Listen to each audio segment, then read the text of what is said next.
the first thing I learned to read was newspapers.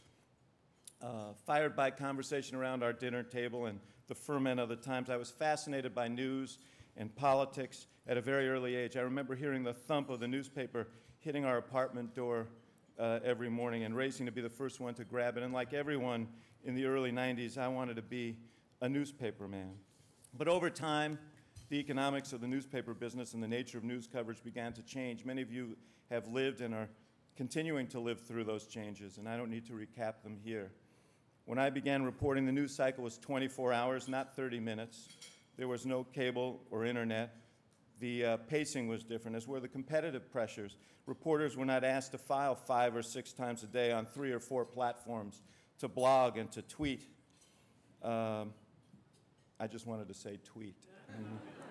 Editors didn't feel the need to dignify unverified rumors out of fear that others would put it online first.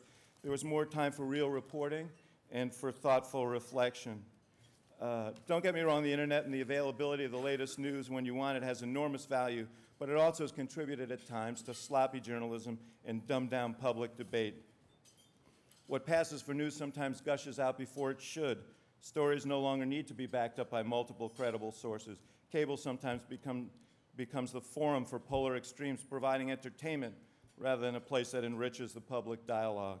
And I know my profession is not blameless. Folks in our end of the business often feel compelled to play along, to feed the beast.